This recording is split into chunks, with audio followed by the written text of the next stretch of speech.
If you have ever felt like the best version of your relationship only happens after you go quiet, if closeness only returns when you stop asking, if their warmth shows up right after you swallow your needs, you are not imagining it. That is not a communication style, that is a training system.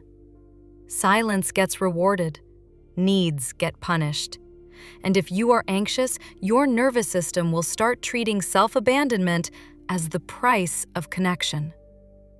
Today, I am going to break down exactly how this loop forms, why it feels so addictive, what both people get from it, and how you end it without begging, without performing, and without losing your dignity. Because the most dangerous part is not that they pull away when you ask for clarity. The most dangerous part is what your body learns next. Your body learns that safety equals shrinking. Your body learns that love equals waiting. Your body learns that you have to be easy to keep someone close. And over time, you stop asking for what you need, not because you do not need it, but because you are afraid of the punishment. That is how anxious people become quiet in relationships that are not safe. They do not become calm. They become careful. They become strategic. They become constantly scanning for the smallest shift in tone. And they call that being chill. It is not chill. It is survival. You start pre-apologizing for needs you have not even stated. Now, here's the hard truth I want to start with. If someone consistently gives you connection only after you withdraw, they are not learning how to love you better. They are learning how to control the environment. And if you consistently remove your needs to keep the peace, you are not becoming secure. You are becoming smaller. And I promise you something in this episode. By the end, you will be able to identify the exact stage you are in. You will know what to say and what not to say, and you will have a clean test that reveals whether this person has real capacity or only comfort. If this kind of clarity helps your nervous system settle, subscribe. PsychBond is a daily decoder for avoidant and anxious patterns, so you stop guessing. Let us name the pattern with plain words. Rewarding silence means they become nicer, warmer, more attentive when you stop asking questions, stop requesting change, stop expressing feelings, stop needing reassurance. Punishing needs means the moment you bring up connection, exclusivity, repair, consistency, or even a simple check-in, they shut down. They get irritated. They disappear. They go cold. They act like you are too much, or they make you feel guilty for having a normal human need. Over time, you get trained like this. If I ask, I lose them. If I stay quiet, I get them back. That is the loop. And it creates a relationship where the anxious person is constantly managing the avoidant person's nervous system, instead of both people managing the relationship. This is not always intentional manipulation. Sometimes it is automatic. But the impact is the same. It teaches you to betray yourself. Now we are going to walk through the control loop stage by stage. I'm going to say stage 1, stage 2, stage 3, all the way to stage 6. And I want you to listen for what you recognize. Stage 1 is the bond and the hook. In the beginning, they can be warm, present, intense even. You feel chosen. You feel like you finally found someone who sees you. But the warmth often has a certain condition hidden inside it. It happens when the environment is low pressure. No labels, no demands, no expectations, no talk about the future. No talk about feelings that require accountability. In stage 1, the anxious person feels hope and relief. The avoidant person feels connection without threat. This is where the relationship starts to feel special. Your nervous system starts to attach to the relief. You start to believe this is who they really are. Then, stage 2 begins. Stage 2 is the moment you become real. You do something totally normal. You ask a question. You express a feeling. You request repair. You say you miss them. You ask where this is going. You ask for consistency. You say something like, "I feel anxious when you disappear. Can we talk about it?" This is not a fight. It is a bid for connection. But in this dynamic, that bid activates their threat response. They feel pressure. They feel trapped. They feel like they are being evaluated. They feel like if they say yes to your need, they will lose freedom. And they often do not have language for that. So instead, they react. They withdraw. They get defensive. They minimize. They say you are overthinking. They say you are making it a big deal. They say they have been busy. They say they do not like drama. They say they do not want to talk about it. Or they go silent. That is the punishment. It is not always yelling. It is the removal of connection. That is why it hurts so much. Because connection is what your body is craving. And suddenly the thing you need is the thing being taken away. Stage 3 is where the anxious nervous system starts working overtime. This is the stage where you start scanning. You reread texts. You watch the last time they were online. You analyze their tone. You bargain with yourself. Maybe I said it wrong. Maybe I asked at the wrong time. Maybe I was too emotional. Maybe I should have waited. You start editing your needs. You start focusing on delivery instead of truth. And the avoidant person in stage 3 often feels relief. Distance feels regulating to them. Silence feels like control. They might tell themselves, "I just need space." They might genuinely feel overwhelmed and think the solution is less contact. But here is the key. In a healthy relationship, space is paired with communication and repair. In this loop, space replaces repair. Silence becomes the strategy. And then comes stage 4. Stage 4 is the collapse into silence. This is the moment you stop asking. You decide you will not bring it up again. You decide you will be cool. You decide you will not double text. You decide you will not show feelings. You pull back. You become quiet. Sometimes you do it as a boundary. Sometimes you do it as a protest. But often you do it because you are trying to stop the pain. Your body is trying to stop the punishment. And the avoidant person experiences this as safety returning. You are no longer a problem to solve. You are no longer asking them to feel things they do not want to feel. You are no longer bringing the relationship into focus. And that is when many avoidant people come back. That is when they text. That is when they send a meme. That is when they act sweet. That is when they invite you over. That is when they say, "Hey, what are you up to?" That is the reward, and it feels like relief. It feels like you got your person back. But look at the lesson your body just learned. Your body learned that your silence caused the closeness. Your body learned that asking causes abandonment, and shrinking causes connection. That is the conditioning. Stage 5 is the reinforcement. Reinforcement is when your brain stamps the pattern as truth because it happened multiple times. You ask for something, they pull away. You go quiet, they return. You show emotion, they freeze. You act easy, They warm up. Over time, you do not even notice you are doing it. You start pre-shrinking. You do not bring things up. You do not express needs. You do not ask questions. You anticipate their discomfort and you manage it for them.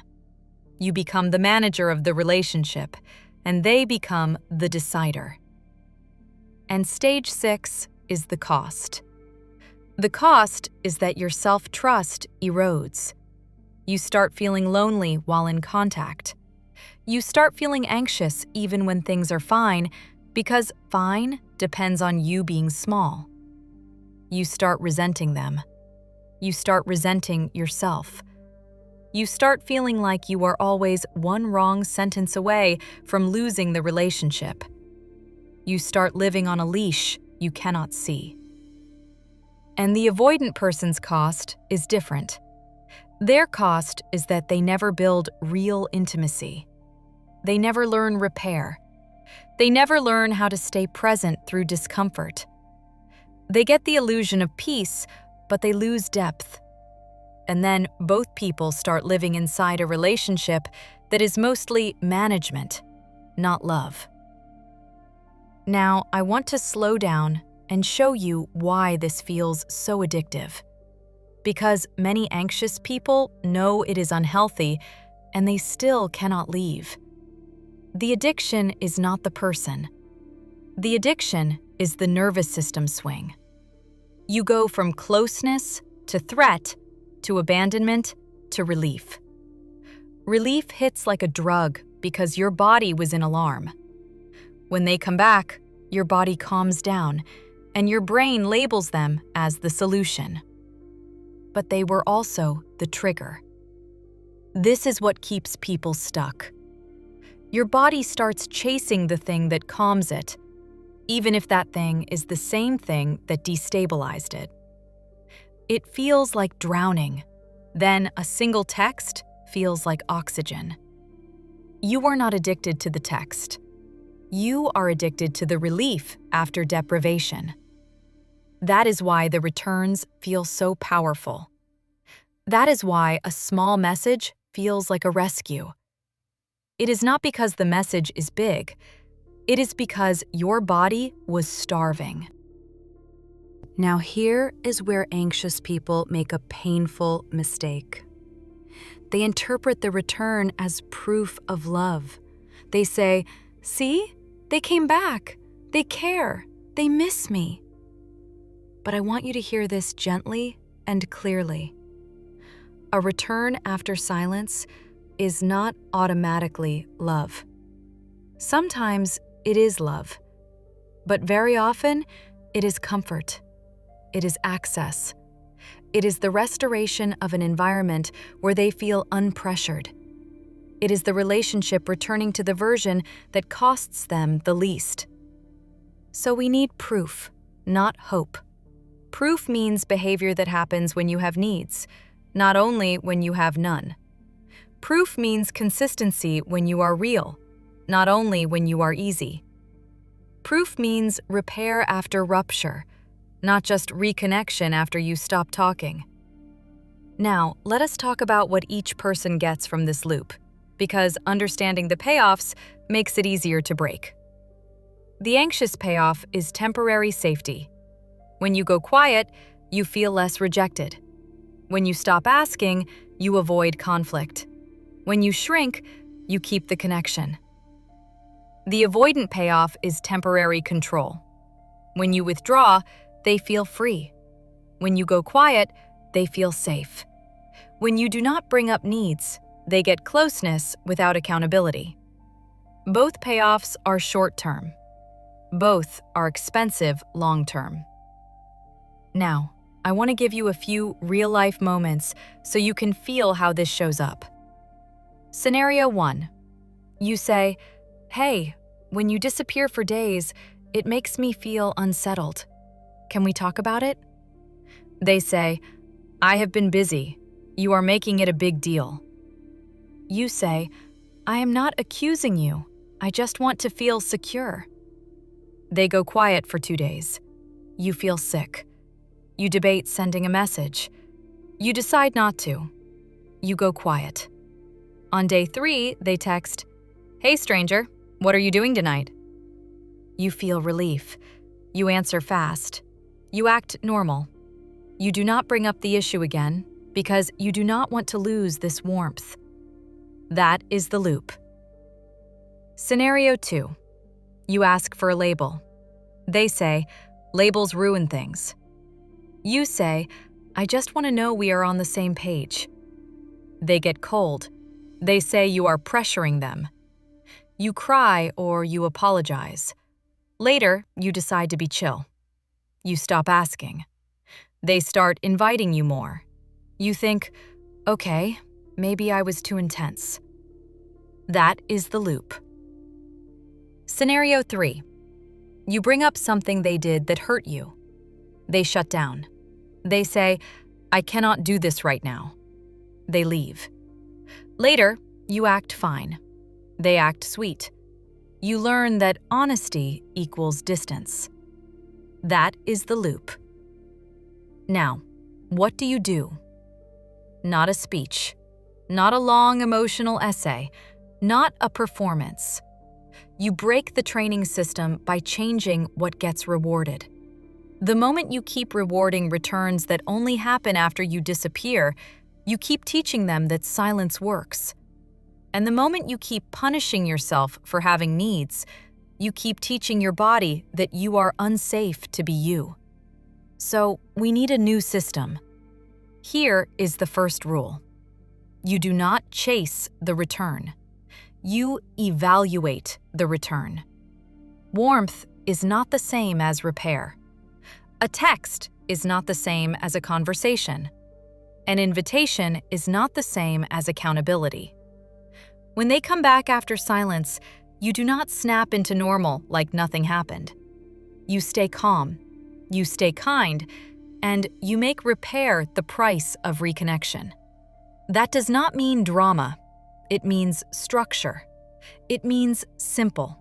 It means one sentence. Something like, "I like talking with you.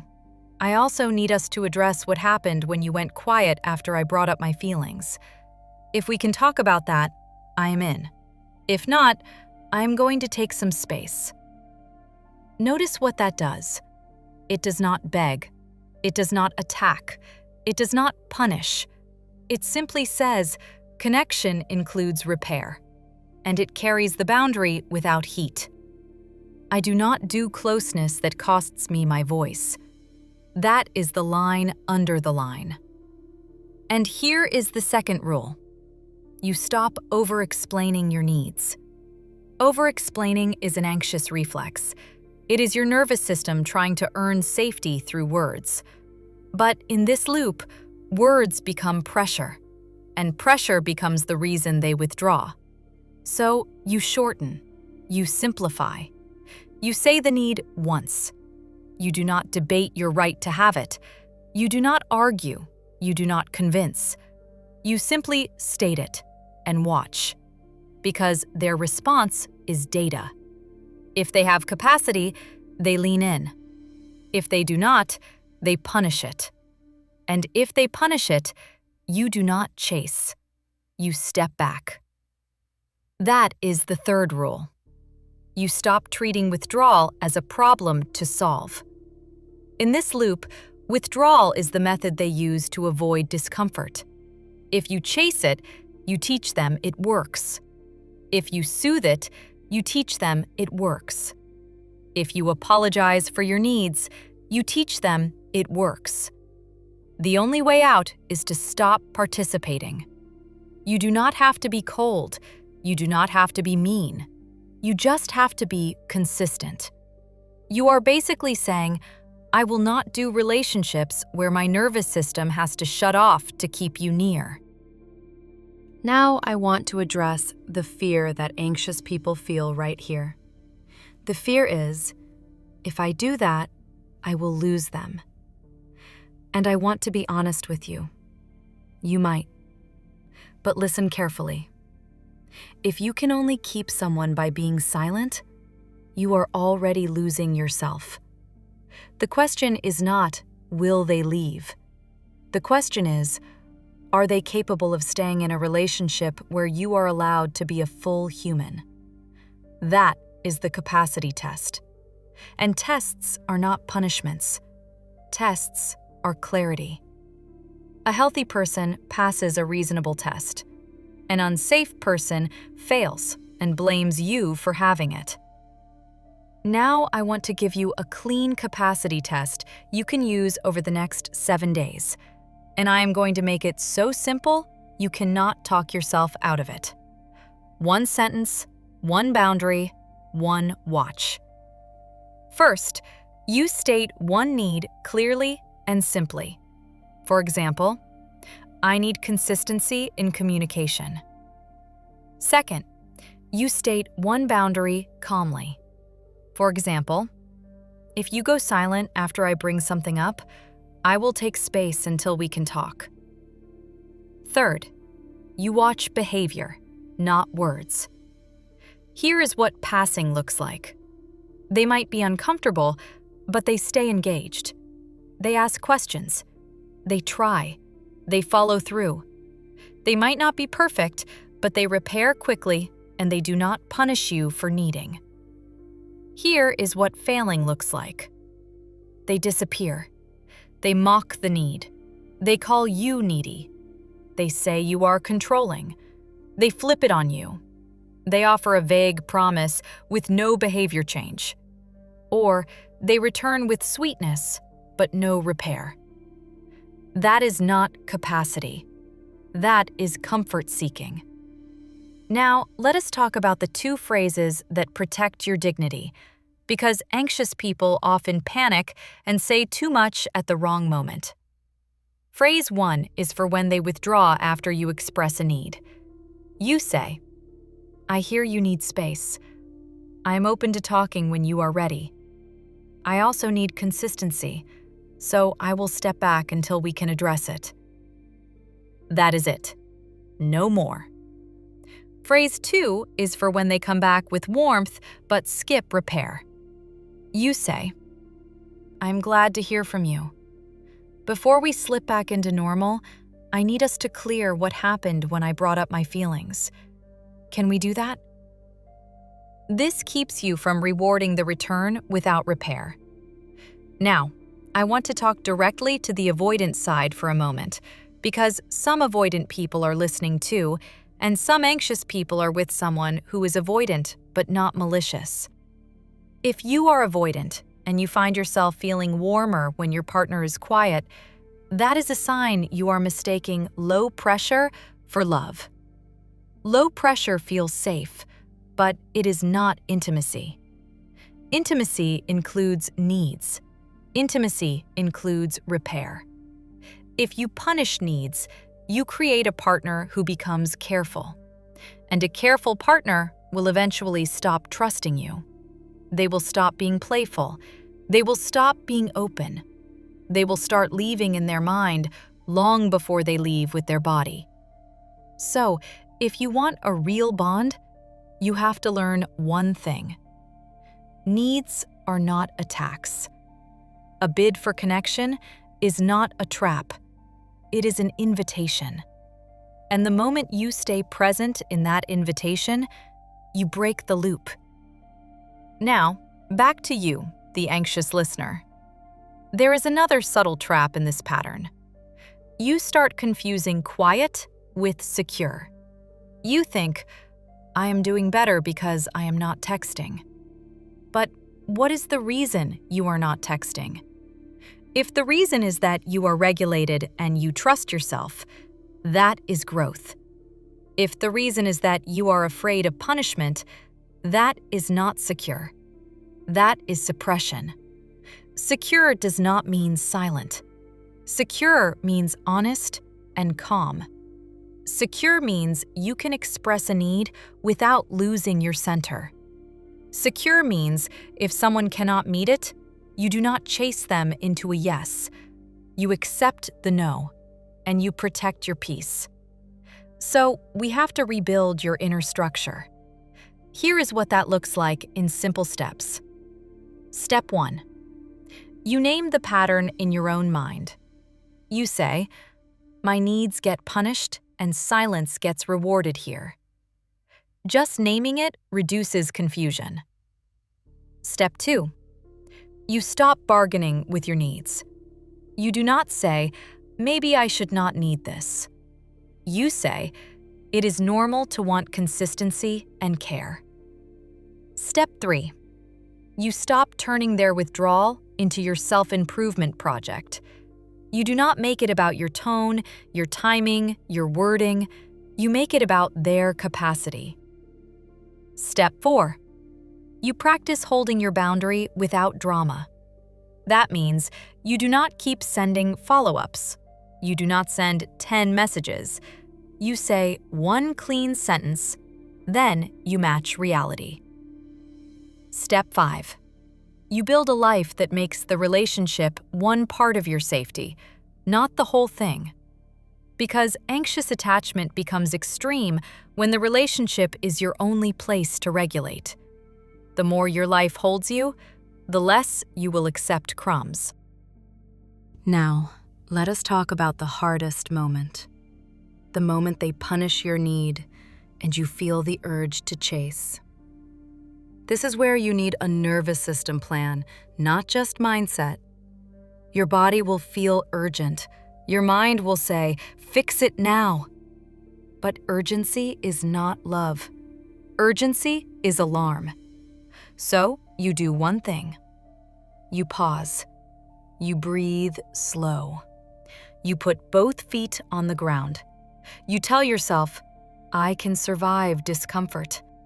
I do not need to earn connection by deleting myself." Then, you choose a behavior that honors you, not them. That might mean you do not text. That might mean you go for a walk. That might mean you talk to a friend. That might mean you write what you want to say, but you do not send it. Because the goal is to stop teaching your body that panic equals action. Panic does not get to drive. Now, let me show you what happens when you do this consistently, because this is how you know it is working. At first, the avoidant person may react with more withdrawal. That is normal. When a pattern stops working, people test it harder. They might go colder. They might say, "You changed." They might say, "You are being dramatic." They might try to pull you back with sweetness. This is where you stay steady. You keep the rule. Repair before normal. Then, one of two outcomes happens. Outcome 1. They have capacity. They start adjusting. They start communicating. They start repairing. They might not love it, but they do it because they value you. Outcome 2. They do not have capacity. They keep punishing needs. They keep rewarding silence. They keep returning without repair. In that outcome, you have your answer. And clarity is kinder than years of confusion. Now, I want to address one more thing. Many anxious people think, if I stop rewarding the silence return, I am being controlling. No. Controlling is trying to make someone stay. Boundaries are deciding what you will participate in.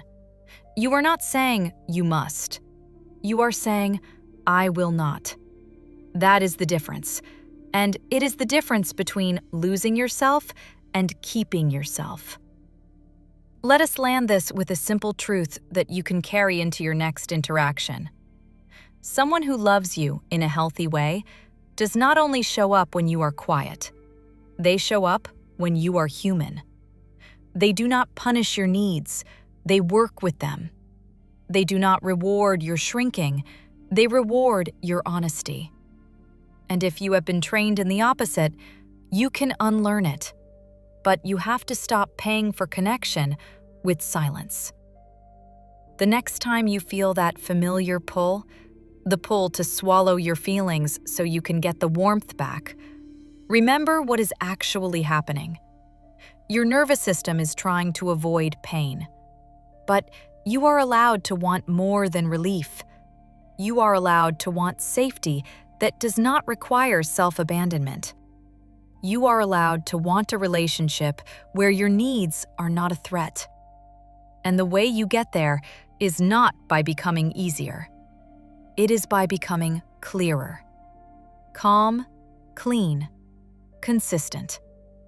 Repair before normal. Welcome to Psych Bond. You're safe here.